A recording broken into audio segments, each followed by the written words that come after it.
Good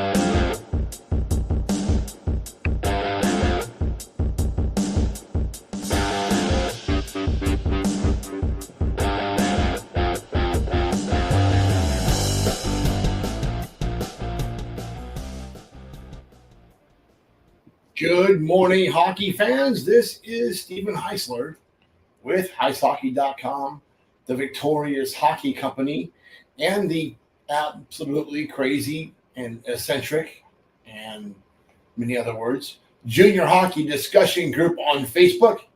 You are watching the Junior Hockey Morning Show.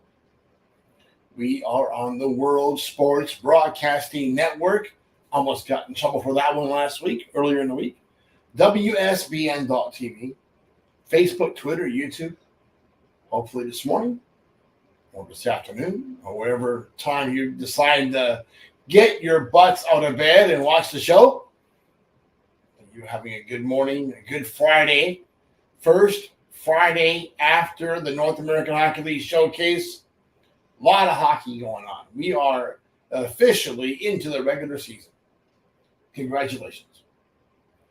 Got to watch a little bit of Connor Bedard skating with the Blackhawks rookies against the St. Louis Blues rookies.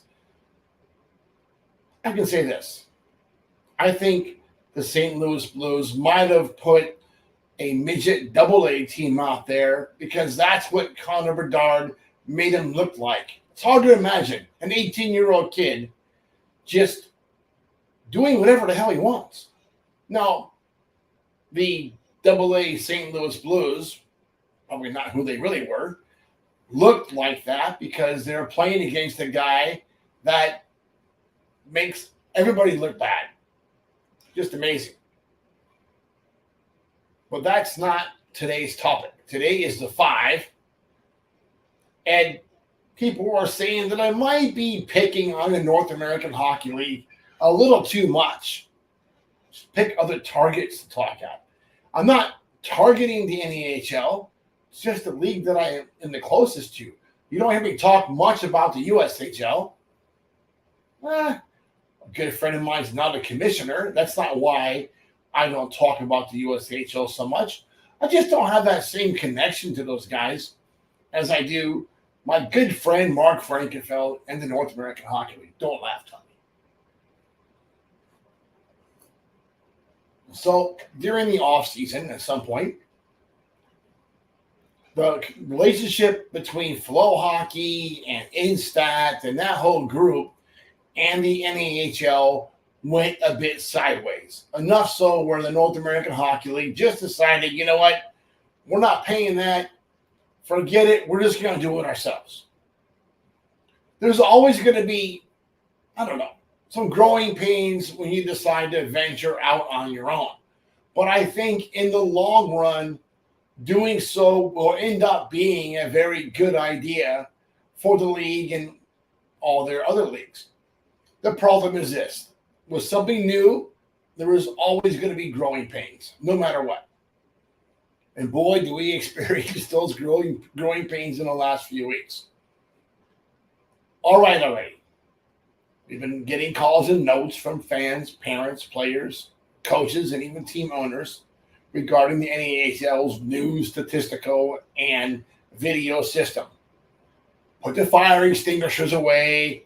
Nobody is burning down the house just yet or running back to Flow Hockey with their collective tails between their legs.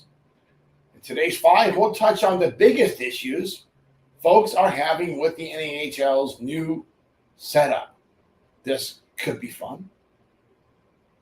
Number 1, most important thing that coaches are saying, can't snag players from the BCHL because you need to buy Instat to do that, and Instat is now even more expensive than before. I'll be outside the budget. Here's the situation there. How can you afford not to buy Instat when 1 or 2 players from the BCHL, especially ones that are already committed, might be the difference between making the playoffs or not? 2 impact players easily pays for the Instat every year. Just saying. It's going to be a plus in the gate. It's going to be a plus in a morale for your team, overall, you're going to do better. And when you do better on the ice, you do better off the ice. That's all there is to it. That's a low investment to make in return for success. Number 2, college recruiting activity is way down. Yeah, I get that because the statistics, and they are a mess. Really difficult right now to figure out what's going on there. Some stuff is current, things are late. I think yesterday was Thursday, and things were looking like they were back in order. Some things were a little off, but they're making progress. Number 3, there's going to be a learning curve with any new system. But everyone is complaining about the navigation to accurate stat information. It's a little rough right now, right? You have to do 2 or 3 or 4 clicks to get to the stats or drill down the stats of a player. So I'm sure in time, hopefully before Halloween, 10 days away, maybe that's optimistic, those kinks will be rubbed out of the system. We'll see.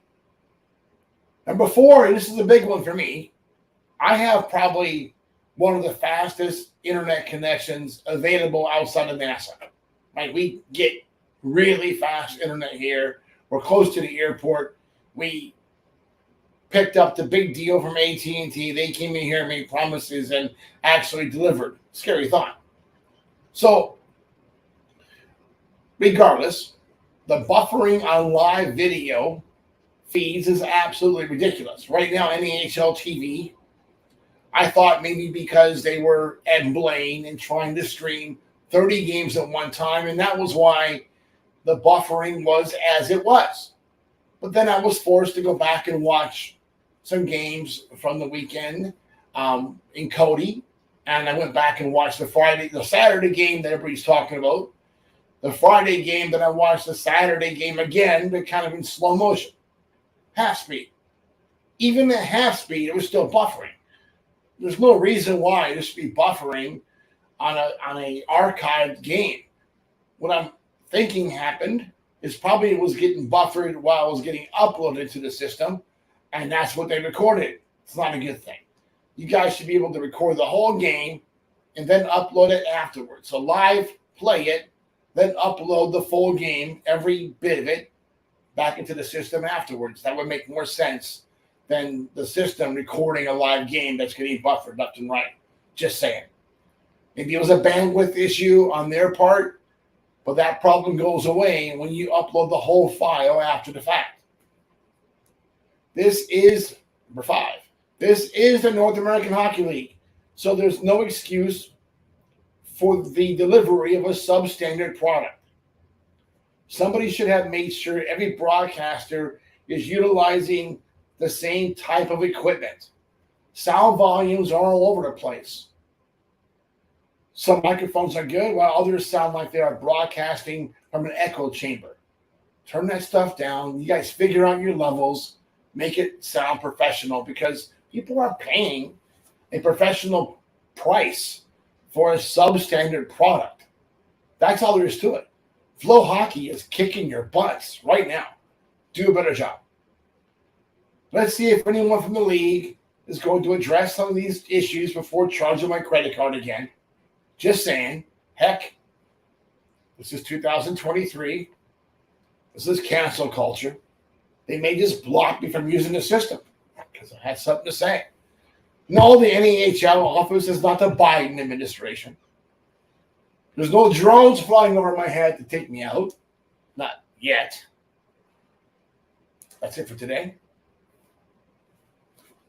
Hope that you enjoy your morning coffee. Because, hey, Alex, my cup is really starting to look rough here.